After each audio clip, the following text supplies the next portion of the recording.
Hello again. One way of advancing any political or social cause is to claim that members of the movement are being persecuted or even killed for their beliefs. This tactic is used especially by those in favour of allowing people to change sex without any formal or medical process. It is suggested that delays in being allowed to access hormone treatment or surgery are liable to end in suicide or murder. Of course, this is all very emotive, and just as with any other movement, the aim is to create sympathy for those involved and to portray anybody with reservations as being a heartless devil who is indifferent to the deaths of innocent people. We've seen this with the creation of the expression Islamophobia, and the idea is to portray Muslims as victims of unreasoning violence and prejudice. So in the case of transsexuals, the expression transphobia, which is, of course, in the same category as Islamophobia, has been created.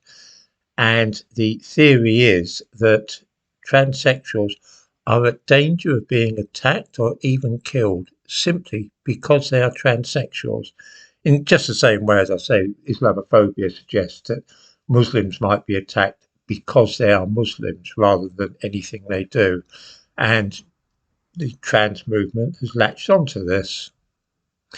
I've seen this kind of thing used often over the years. The trans movement certainly didn't invent this gambit, but since Trans Remembrance Day is trending on Twitter right now, November the 20th is, of course, Trans Remembrance Day. Perhaps it would be interesting to examine what is being said. In the description to this video, I give a link to a typical tweet which claims that 320 people across the world have lost their lives to transphobic violence in the last year, and a specific example is cited, that of a teenager called Brianna Gay in England who died on February the 11th this year.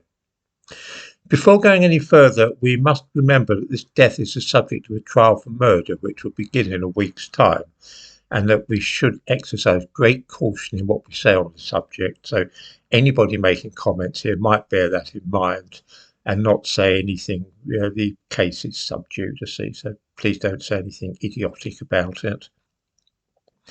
One thing to bear in mind is that young people trying to change sex often suffer from mental health problems and behavioural difficulties at school, and tend often to have a hard time settling into a normal life in ordinary society, which is hardly surprising, really.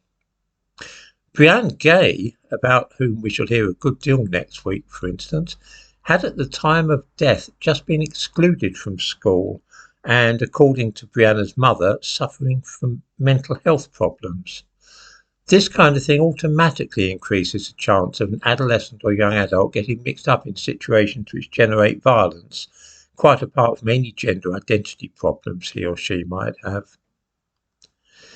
There is also something which nobody ever talks about, which is that many such people crave cosmetic surgery on their breasts, face, genitals, Adam's apple, all over the place, in fact, to make them look either more or less like women, according to their wishes. So biological women will have both breasts amputated, but a biological male might decide he wants breast implants. It's all really expensive.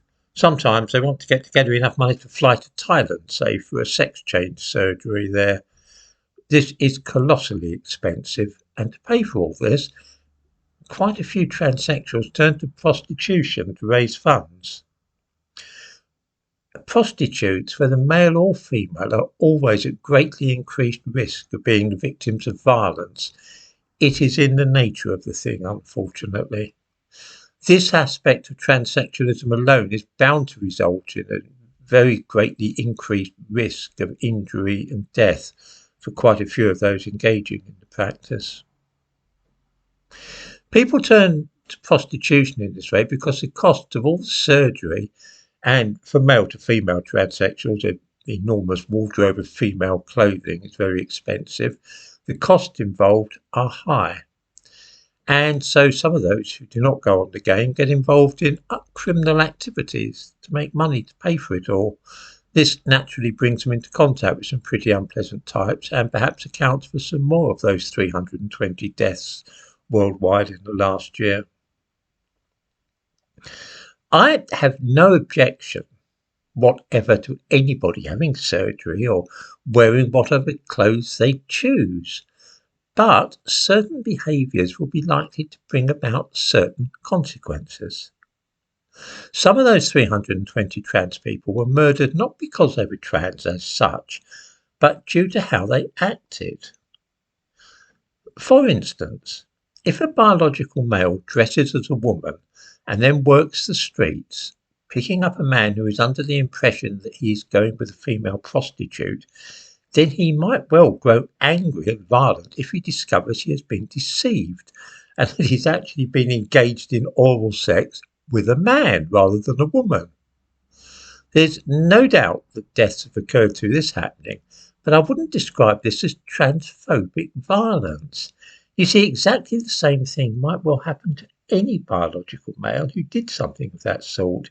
If I were to shave off my moustache and put some makeup on and dress as a woman and hang out round King's Cross and then offer to give some guy a blowjob, and he then subsequently found out that I was not actually a woman, there might very possibly be some violence.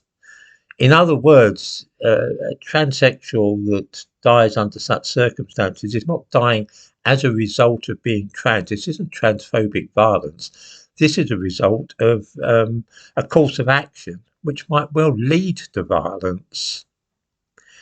The impression which is often given is that transsexuals are just walking along the street peacefully, minding their own business, and are then set upon by aggressive and prejudiced people and assaulted simply because they are transsexuals. This is not usually the case, and what actually happens is that the victims have been involved in various more or less shady activities which carry risks for anybody, whether that person is straight, gay or trans.